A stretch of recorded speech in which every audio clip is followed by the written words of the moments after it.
Perkenalkan, nama saya Esther Sinawadmi, NIM 1808-1102-076, Fakultas Ilmu Sosial dan Politik, jurusan Administrasi Bisnis, dan ujian akhir semester mata kuliah Operasi Bisnis. Saat ini saya akan menjelaskan poin-poin penting dari materi operasi bisnis. Yang pertama, kualitas. Kualitas merupakan kemampuan suatu produk atau jasa untuk memenuhi kebutuhan pelanggannya. Terdapat 3 pendekatan dalam hal ini. Yang pertama, kualitas berbasis pengguna, di mana kualitas tergantung kepada audiensnya. Pendekatan ini biasanya digunakan oleh orang pemasaran dan pelanggannya. Yang kedua, kualitas berbasis manufaktur yang biasanya diterapkan oleh manajer produk.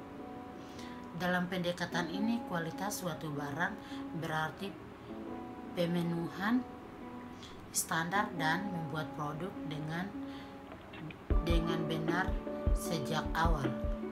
Yang ketiga adalah kualitas itu berbasis produk yang memandang bahwa kualitas sebagai variabel yang presisi dan dapat dihitung. Berikut pengaruh kualitas. Kualitas merupakan elemen yang penting dalam operasi. Ada 3 alasan kualitas itu penting, yaitu yang pertama, reputasi perusahaan, kehandalan produk, keterlibatan global. Berikut biaya kualitas. Ada 4 kategori utama yang dikaitkan dengan biaya kualitas. Yang pertama, biaya pencegahan, biaya penaksiran, kegagalan internal, biaya eksternal. Berikut etika dan manajemen kualitas. Ada banyak pihak berkepentingan yang terlibat dalam produk dan pemasaran produk-produk berkualitas rendah, termasuk pemegang saham, para pekerja, pelanggan, pemasok, distributor, dan kreditor. Selanjutnya, standar kualitas internasional. ISO 9000. Kualitas secara global sangat penting sehingga dunia bersatu menciptakan kualitas ISO 9000. ISO 9000 adalah kumpulan standar untuk sistem manajemen mutu. Berikut manfaat ISO 9000. Aspek konsistensi pelaksanaan dan pengawasan memberikan pendekatan praktik yang sistematis untuk manajemen mutu. Memastikan konsistensi untuk memelihara mutu produk atau jasa. Berikut total quality management. Total quality management mengacu pada penekanan kualitas yang meliputi organisasi keseluruhan, mulai dari pemasok hingga pelanggan. Manfaat total quality management bagi pelanggan adalah yang pertama, sedikit atau bahkan tidak memiliki masalah dengan produk atau pelayanan. Yang kedua, kepedulian terhadap pelanggan lebih baik atau pelanggan lebih diperhatikan, dan terakhir, kepuasan pelanggan terjamin. Selanjutnya, masuk pada strategi lokasi. Lokasi yang strategi adalah wilayah penempatan operasi produksi sebuah perusahaan yang dapat memberikan keuntungan maksimal terhadap perusahaan tersebut. Karena tujuan strategi lokasi adalah untuk memaksimalkan keuntungan lokasi bagi perusahaan. Berikut masuk pada faktor-faktor yang mempengaruhi keputusan lokasi. Yang pertama, produktivitas tenaga kerja, nilai tukar mata uang dan risiko mata uang, biaya risiko politik, nilai dan budaya, kedekatan dengan pangsa pasar, kedekatan dengan para pemasok, kedekatan dengan para pesaing atau kelompok. Berikut analisis biaya volume lokasi. 3 langkah untuk melakukan analisis biaya volume lokasi adalah sebagai berikut. Yang pertama, menentukan biaya tetap dan biaya variabel untuk setiap lokasi. Yang kedua, memplot biaya untuk tiap-tiap lokasi dengan biaya pada sumber vertikal dari grafik dan volume tahunan pada sumber horizontal. Dan ketiga, memiliki lokasi yang memiliki biaya total terendah untuk volume produksi yang diharapkan. Berikut Metode pusat gravitasi adalah teknik matematika yang digunakan untuk menemukan lokasi pusat distribusi yang akan minimalkan biaya distribusi. Berikut model transportasi. Tujuan dari model transportasi adalah untuk menentukan pola pengiriman terbaik dari beberapa poin penawaran sumber daya kepada beberapa poin permintaan. Tujuan dengan demikian dapat minimalkan total produksi dan biaya transportasi. Berikut strategi lokasi jasa. Terdapat beberapa faktor yang menentukan volume dan pendapatan bagi perusahaan jasa, yaitu daya beli konsumen pada area yang dituju, persaingan dalam area, kualitas persaingan, keunikan dari lokasi perusahaan dan para pesaingnya, kualitas fisik dari tempat fasilitas dan bisnis di sekitarnya, kebijakan operasional perusahaan, kualitas dari manajemen. Berikut sistem informasi geografis merupakan perangkat yang penting untuk membantu perusahaan mencapai keberhasilan keputusan analisis dengan mengacu pada lokasi. Berikut strategi tata ruang.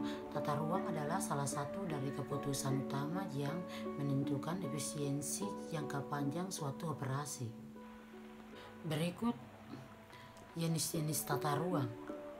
Yang pertama, tata ruang kantor, memosisikan pekerja, perlengkapan mereka, dan ruang atau kantor guna menyediakan pergerakan informasi. Yang kedua, tata ruang toko eceran, menyediakan ruang tampilan dan tanggapan terhadap kebiasaan pelanggan. Dan terakhir, tata ruang gudang, mempertimbangkan pertukaran antara ruang dan penanganan material. Selanjutnya masuk pada tata letak. Tata letak atau pengaturan dari fasilitas produksi dan area kerja yang ada merupakan landasan utama dalam dunia industri.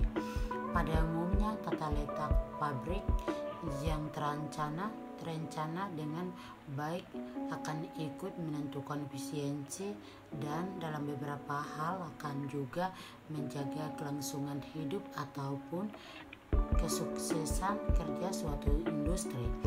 Berikut pengertian tata letak fasilitas atau pabrik. Tata letak pabrik atau tata letak fasilitas dapat didefinisikan sebagai tata cara pengaturan fasilitas pabrik guna menunjang kelancaran proses produksi. Berikut terdapat beberapa keuntungan tata letak fasilitas yang baik, yaitu yang pertama, menaikkan output produksi, mengurangi delay, mengurangi jarak perpindahan barang, penghematan pemanfaatan area, pemaksimalan pemakaian mesin, tenaga kerja, dan atau fasilitas produk lainnya. Proses manufaktur yang lebih singkat, mengurangi risiko kecelakaan kerja, menciptakan lingkungan kerja yang nyaman. Selanjutnya masuk pada sumber daya manusia dalam manajemen operasional.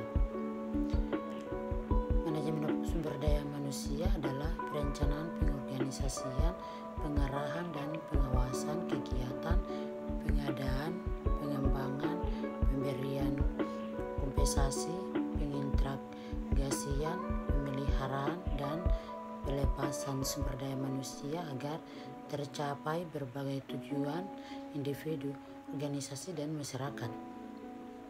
Berikut peran SDM dalam organisasi dan produksi. Yang pertama, sumber daya manusia merupakan aset organisasi perusahaan, dan kedua, eksistensi sumber daya manusia dalam kondisi lingkungan. Berikut masuk pada fungsi operasional manajemen sumber daya manusia: perencanaan tenaga kerja, pengembangan tenaga kerja, penilaian prestasi kerja, pemberian kompensasi, pemeliharaan tenaga kerja, pemberhentian, pendekatan manajemen sumber daya manusia. Berikut pendekatan manajemen sumber daya manusia. Yang pertama, pendekatan mekanis, pendekatan paternalisme, pendekatan sistem sosial. Selanjutnya masuk pada sistem informasi manajemen dalam manajemen operasional.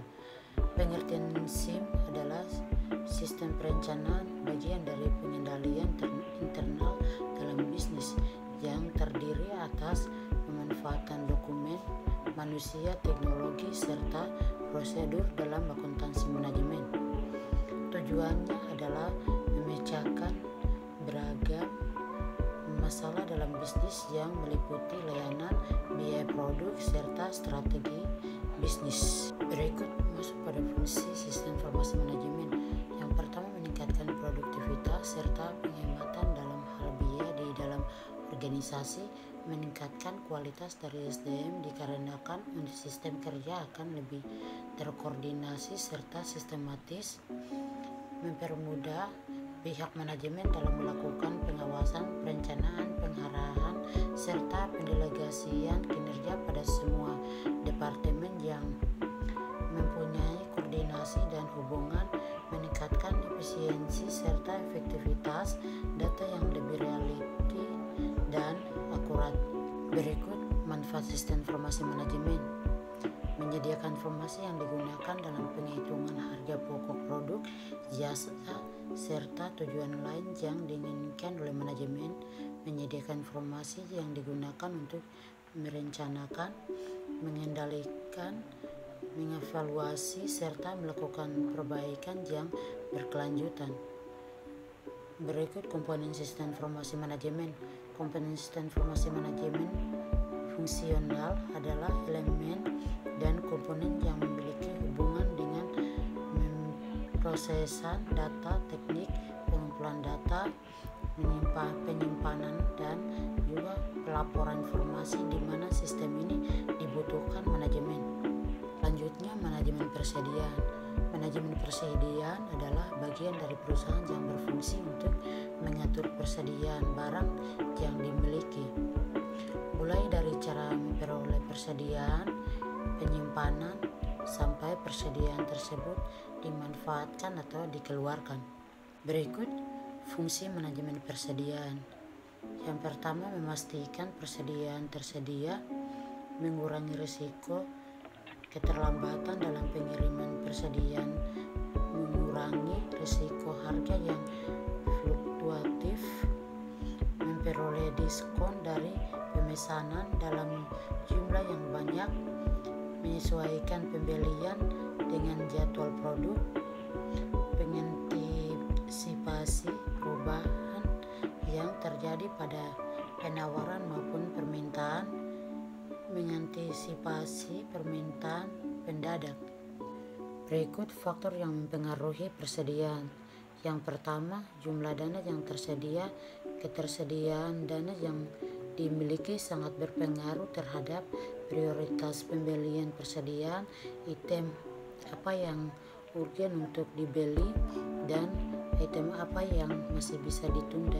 Yang kedua, frekuensi penggunaan. Semakin sering digunakan, semakin kecil persediaan yang tersedia. Berikut ada beberapa faktor yang mempengaruhi setiap tipe persediaan, seperti bahan mentah, barang dalam proses, barang jadi. Sekian dari penjelasan saya, terima kasih.